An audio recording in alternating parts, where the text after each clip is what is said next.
going to change? And the answer is we are going to change one step at a time. And then this week we're going to ask the question of when. When are we going to do all these things that are going to give us that life that we want to get to in 5 years? When are we supposed to find the time in our lives, for most of us, our busy lives, to work on the kind of me things that I need to work on that are going to get me where I want to be in 5 years? And to get to that, I want to look at the hours of the day from the evening. So I want to look at the hours of the day from the evening until the morning. And that may sound a little bit strange. It might sound like you want to say, like you said that backwards. Normally when we talk about days, we talk about morning to evening. And you said from evening until morning. But for most of us, the when we're going to make change that work on us don't happen during the daytime hours. They happen in the evening hours, from evening until morning. So to get us into that mindset, I want to begin in the book of Genesis.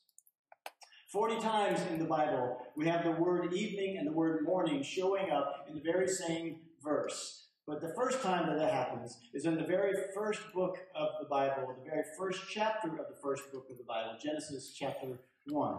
Here it is. In the beginning, God created the heavens and the earth. And now the earth was formless and empty, and darkness was over the surface of the deep, and the Spirit of God was hovering over the waters. And God said, "Let there be light." And there was light. God saw that the light was good, and he separated the light from the darkness. And he called the light day, and the darkness he called night. And there was evening, and there was morning, the first day. So there it was. There's the evening, and in the morning were the first day. So the very first time days are even mentioned in the Bible, they're described and defined as evening and morning. Evening followed by day. And that's how we think. That is different than how we tend to think about it. First off, we define our days beginning at midnight, right? But for most of us, our day begins when our feet hit the ground in the morning. When we get out of bed in the morning, our feet hit the ground, we've got the coffee cup in hand, and day has begun, which again, for most of us is the morning. Not all of us, it's in the morning. Some of us have weird schedules and all. But what we read in Genesis is a very Jewish way of thinking about day. Because the day started at sunset. It was measured as the start of the day. It was measured at the start. It was at sunset. If you read about the Sabbath, for example, if you read about the Sabbath and Sabbath keeping, the rules related to the Sabbath keeping, the day of rest, you will find that for the Jewish people, that Sabbath begins when? At sunset. It begins at sunset, and it goes to the next sunset. I read this book about a woman who shows up. She's in Israel. She's been there just a short period of time. She said when Sabbath began, up to that point, there's all this noise. They lived by this busy road. There's all this noise going by, and suddenly it got eerily quiet because they had the windows open. It got eerily quiet. The Sabbath had begun. And 24 hours later, as evening begins again, here comes the cars are starting. The noise picks right back up again. So we're going to think a little bit like a Jewish person today to answer the question of when are we going to work on the next 5 years of our lives, with the idea of sunset triggering the start of that time to work on those things. For most people, it's that 8 a.m. to 5:30-ish period of time. That's where we're doing whatever it is that we do during the day, our jobs or our school or activities, whatever it is, that 9.5-hour window of time, unless you're retired, that 9.5-hour window of time, we don't have a lot of control over. And I've even noticed that even if you are retired, I've noticed that many people who are retired fill those 9.5 hours with lots of activities that affect our commitments in their lives. And so it may not have as much control of that, even then, by choice. For all of us, though, it is the rest of the time, those other 14.5 hours that we definitely can control. We can make choices there, and that's the chunk of time that I want to focus on today. Those 14.5 hours beginning at evening. Those who work odd hours, or who work these second shifts, or who are night owls, or are insomniacs, or you all just going to need to do the math and recalibrate this in your own life. I want to focus on those hours because for most of us, that's when we can do something about the direction of our life.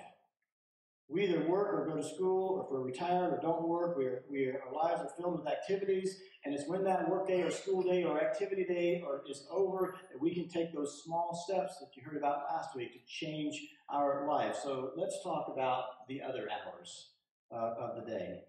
And I'm just going to boil it down here. It's just one statement here. It's in case you're like tuning me out or thinking about lunch or whatever it is, in case you have a sudden case of narcolepsy, I'm just going to tune this out, give you that right now, boil it down, and I'm trying to say this today.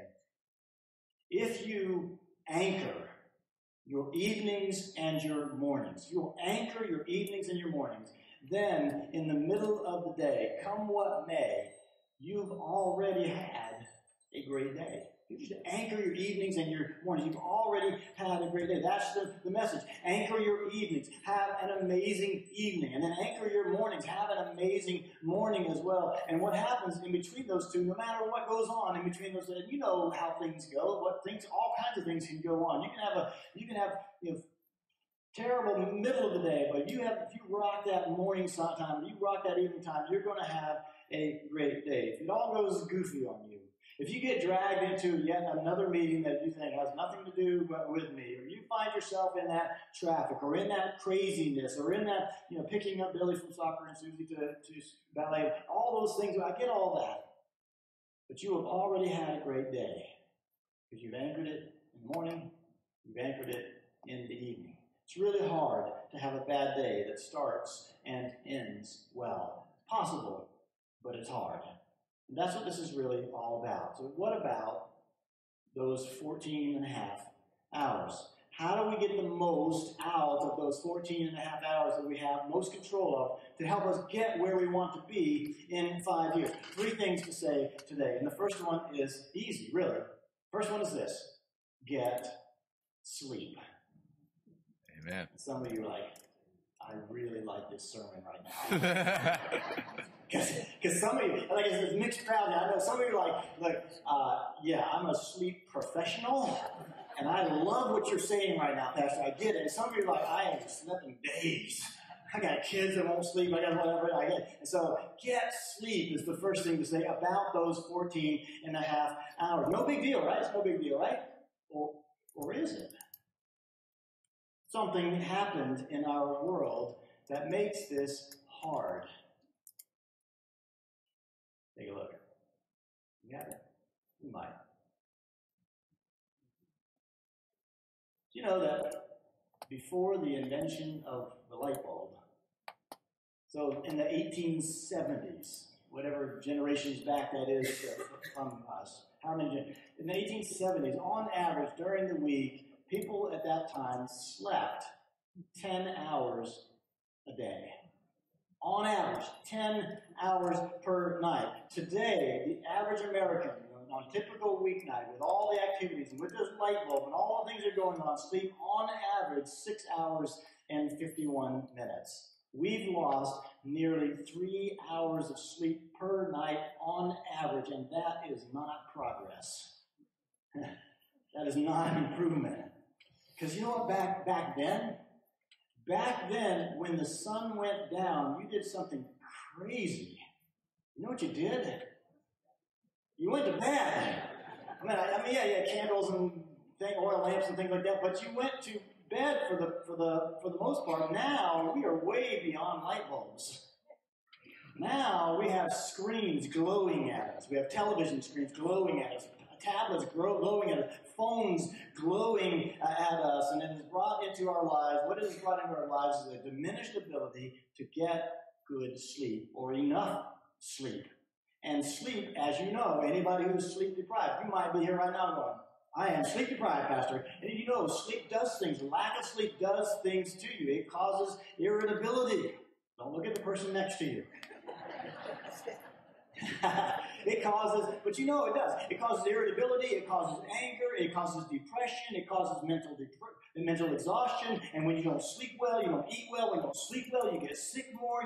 Your judgment is affected as well. So how are we going to get where you want to get over the years, months and years ahead if you are not sleeping well or if you're not sleeping long enough? So the number one assignment in this really important period of time, in that 14 and a half hours, is to work on getting sleep. Do what you need to do. You probably know what you need to do to do that. Start shutting down earlier. Start shutting it. Just start unplugging. Start doing what you need. Turn off your phones or your television, or lay off of the caffeine. Don't watch ball games. I had a friend who said that he and his wife were laying down at bed one night, and she's like, she needed to get something off her chest, and so she's like, I just want to let you know I bounced a check today. And then she went sound asleep. Her confessional was done. His eyes popped open. He was wide awake for like 2 hours after that, fixing the bank accounts and things like that. So don't do that. Don't watch intense movies or ball games or things like that, because all of those things tell your body stay awake at a time when you're trying to get your body to go to sleep. So ramp down, slow down, calm down, shut down, and work toward falling asleep. That's the first thing to do in those 14 and a half hours beginning at sunset for most of us. The first thing is to go to sleep in those hours, and the second thing is to go deep in those hours. Go to sleep, go deep. Get sleep, go deep. You figure out when that's going to work for you. Because I know, like for me, just because the sun sets, it's not like I'm going to be shot with a tranquilizer dart the minute the sun goes down. You got to sort of wind down to this. Maybe your best time of going deep, for example, spiritually, maybe your best time of going deep spiritually is in the evening. That's fine. Maybe it's just before and it's just after sleep. So maybe it's morning and it's evening and it's morning, but not for me. I am not, many of you know this, I am not an evening person. I used to tell my children, look, I'm not responsible for what I say to you as far as counseling you as a parent after 10 o'clock at night. I don't know if I'm coherent after 10 o'clock at night. But I do, when 5 o'clock in the morning, man, my feet hit the ground. I'm ready to go. Put me in, coach. That's the time when I'm alert, I'm a little relaxed, and my mind is going, and I'm ready to talk to God. And I'm ready to go into God's Word. That's when I go deep. I love these words. One of my favorite Psalms, and maybe yours as well, Psalm 46, verse 10, the Lord speaks through the psalmist and says these words to all us, be still and know that I am God. Isn't that a great line? God saying to you and to me, be still and know that I am God. I will be exalted among the nations and exalted in the earth. Be still. And I get that people pray on their drive time commutes. I think it's great. And I get that people pray and have this time with the Lord on their walks, but at some point or another, you just stop. Be still. Just have that deep sense of knowing who God is. That God is. And when is that possible? Well, parents, it's probably before your children wake up. Because once they wake up, they're high-demand things. For some, it's sitting on the back porch at this time of year with a cup of caffeine in your hand, and a Bible in the other hand. And if you were like me, you were saying, thank you, Jesus, that we can do this somewhere warm right now. If you were here last week, I want you to know I'm just now thawing out after being in Ohio at 13-degree weather. Now, the point is that we are being still, and we are knowing that God is God, and we're able to go deep in our relationship with Him. So part of this is spiritually going deep, but it's also physically going deep as well. These bodies of ours, your body, where you're going in 5 years from now, your body needs to get you there.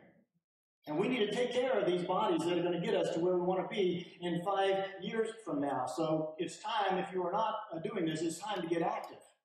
It is time to get out, to take a brisk walk, or do our push-ups or pull-ups or sit-ups or whatever it is. Do something like that. Whatever it is that you are not doing now, it is time to introduce that into our day as well, to get moving and to take care of the body. Because when you do this, you know this if you've been doing this, and you know this if you used to do this. When you do this, when you get physically moving, it gives you energy and it gives you health, and you get you through those next 5 years.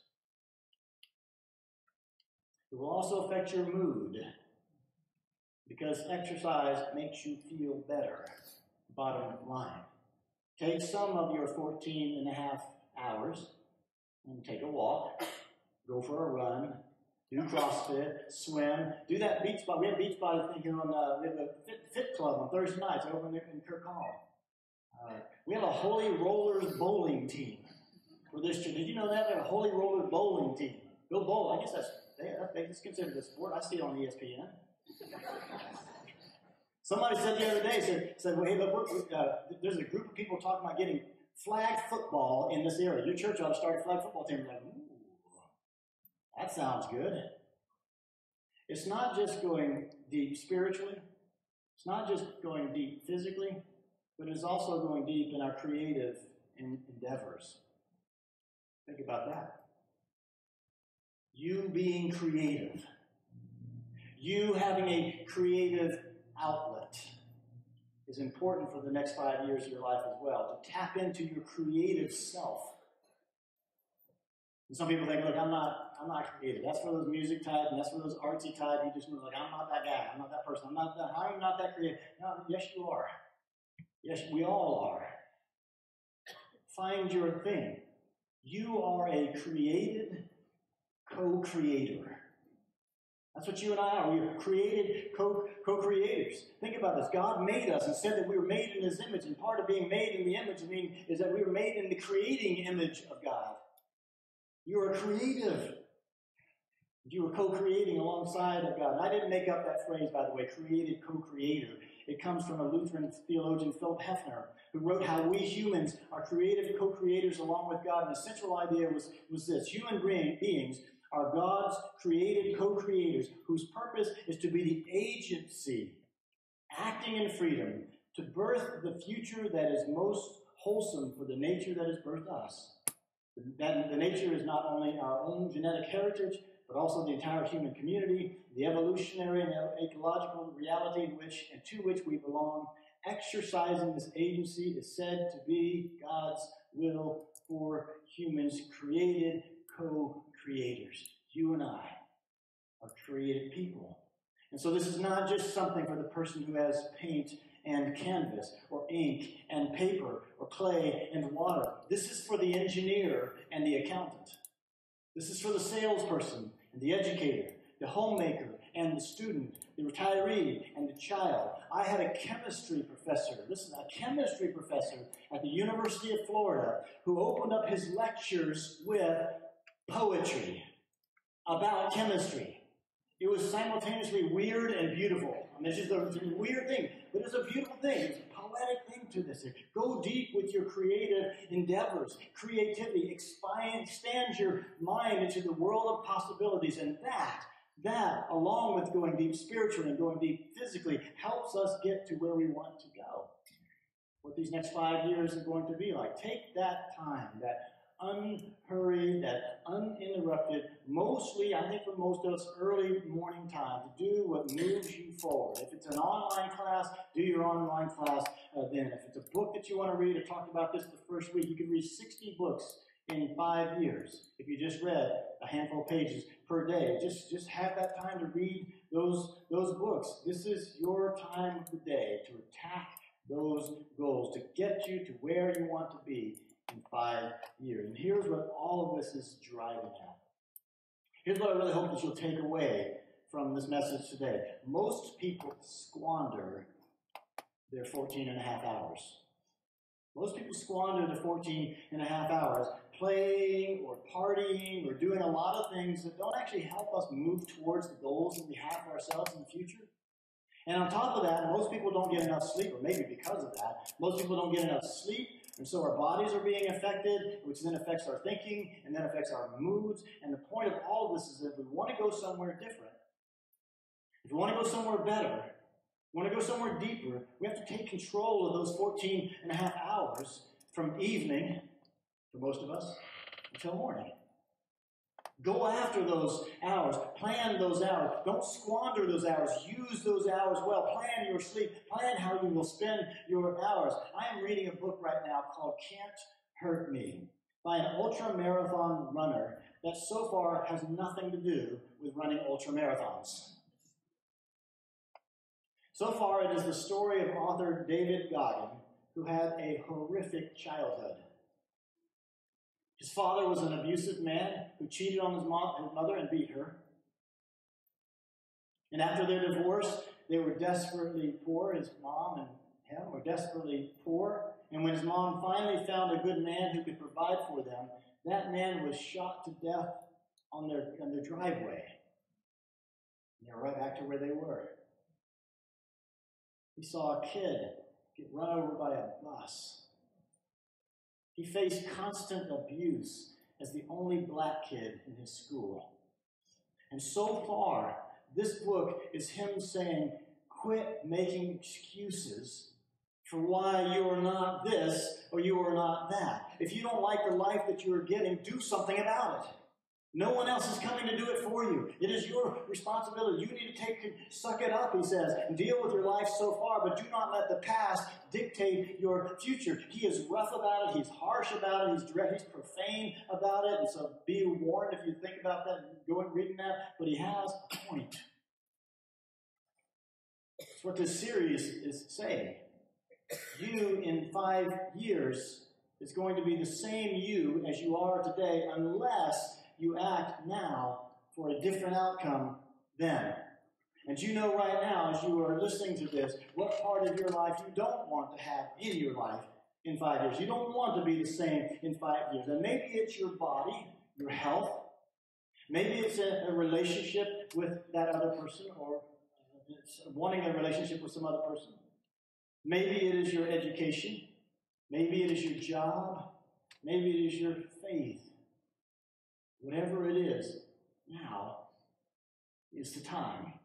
Now is the time to think about where you want to go and to begin to take steps to get there. And when you work on that is what today is all about. When you work on that part of you that you want a different future for, when you go after that is, for most of us, from evening until morning. Those 14 and a half hours that you have the most control over. And I've already said, get sleep during that period of time. You need it in mind, body, and spirit, and so on. And also said, go deep. Go deep then spiritually. Go deep then physically. Go deep then creatively as well to help you get where you want to be as well. But there's one more thing that I want to leave you with today. And I've been circling around it this whole message today. And that is this. Go off-grid.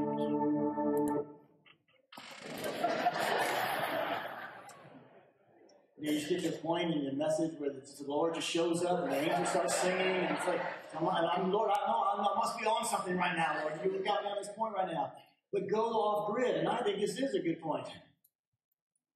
In those blocks of time when you are most fresh, you're most creative, you're most alert, most productive, cut the distractions in your life as well. I mean, cut them off. If you got the TV on, turn it off. If you got your phone dinging in your ear or your computer banging in these notifications there, just shut it all off. Because, many of us are like, we're like dogs.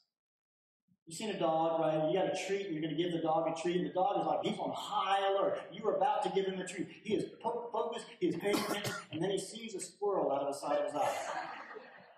Right? We're like, ooh, ooh, ooh. We're just like that. So something dings in on us. There we go. Shut it off. Just shut it off. Turn off the TV, put your phones away, put them on airplane mode at least. Unplug the computer, be present to the most productive moments that are working on you in 5 years. You know me, I value this, particularly in the past few years. I've gotten a lot more serious about, and I referenced it earlier, about Sabbath keeping. The idea of unplugging for a day. Taking that seriously. It's been a lot harder, I will tell you, for me lately with all the changes that we've been through. I have not done well on this at all, but still I fight for it. For several years now, I've been telling people, including some senior executives that I know in different places, I've been telling them this: you're not that special. You are not that special that you can overrule the God of the universe's call to rest in a rhythm of 1 and 7.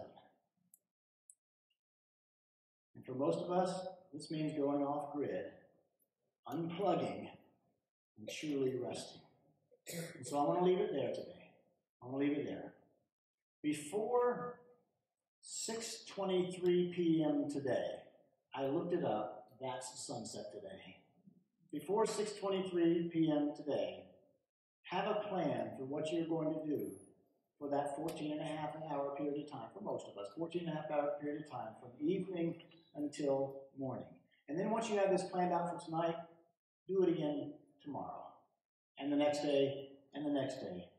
For most of us, those hours are going to be the best hours for making progress of where you want to go for the next 5 years, where you want to be in 5 years. Get sleep, go deep, go off grid, and work on you in 5 years. Prayer partners, where are you this morning? There's one there. There's another. I see a few moving. There's more. Every week, we have a chance for you to respond to something that you have heard. We've been talking today about when you find your time to be productive about your spiritual life. And so this may have